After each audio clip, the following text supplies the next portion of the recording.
గ్రామ పంచాయతీ ఎన్నికల ఫలితాలు చూస్తుంటే అధికార కాంగ్రెస్ పార్టీపై ప్రజల్లో వ్యతిరేకత కనిపిస్తోందని పేర్కొన్నారు బీఆర్ఎస్ నేతలు. కాంగ్రెస్ నేతలు అధికార దుర్వినియోగానికి పాల్పడినా ప్రజలు మాత్రం బీఆర్ఎస్ కు పట్టం కట్టారని మాజీ మంత్రి నిరంజన్ రెడ్డి అన్నారు. గతంలో ఏ ముఖ్యమంత్రి చేయని విధంగా రేవంత్ రెడ్డి స్థానిక సంస్థల ఎన్నికల్లో హెలికాప్టర్ల ద్వారా ప్రచారం చేశారని విమర్శించారు. పంచాయతీ ఎన్నికల ఫలితాలపై సీఎం రేవంత్ మాటలు చూస్తే అభద్రత కొట్టొచ్చినట్టు కనిపిస్తోందని విమర్శించారు బీఆర్ఎస్ నేత దేవి ప్రసాద్.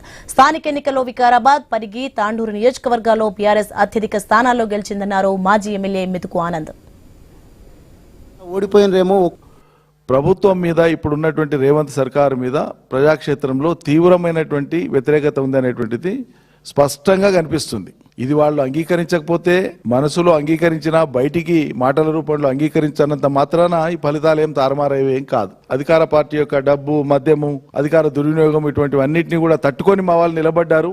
చాలా గొప్పగా పర్ఫామ్ చేసినారని చెప్పి మా పార్టీ ప్రాథమిక పరిశీలనలోనే వెల్లడించింది. మా పార్టీ వర్కింగ్ ప్రెసిడెంట్ కేటీఆర్ గారు స్పష్టంగా చెప్పినారు. అది ప్రభుత్వాన్ని నడిపేటువంటి ముఖ్యమంత్రి స్థానిక సంస్థల ఎన్నికలు జరిగేటప్పుడు హెలికాప్టర్లు వేసుకొని పోయి జిల్లాల పర్యటనలు చేసి కార్యక్రమాల పేరు మీద అక్కడ పోయి స్థానిక సంస్థల ప్రచారం సాక్షాత్తు ముఖ్యమంత్రి చేసినారు. మా పార్టీ వాళ్ళు ఇంతమంది గెలిచినారు, ఆ పార్టీ వాళ్ళు ఇంతమంది గెలిచినారు, ఈ పార్టీ ఆ పార్టీ కలిపి ఇన్ని గెలిచినారు, ఇట్లా ఈ భాష మాట్లాడుతున్నారు. మీ పాలన నిజంగా గొప్పగానే ఉంటే ఏకపక్షంగా గెలిపియాలి. మరి ఆనాడు మాకెందుకు ఒక్కచొచ్చిన ఏకపక్షంగా?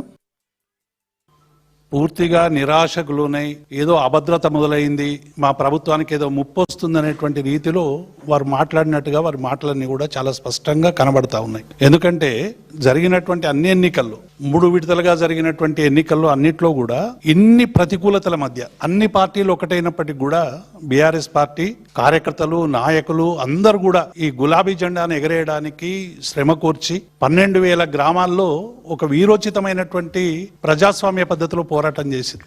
ఈ గెలుపును ఏదో మలినం చేయడానికి రేవంత్ రెడ్డి గారు నిన్న హడావిడిగా ప్రెస్ మీట్ పెట్టి ప్రజల్ని మభ్యపెట్టేటువంటి ప్రయత్నం చేస్తా ఉన్నాడు.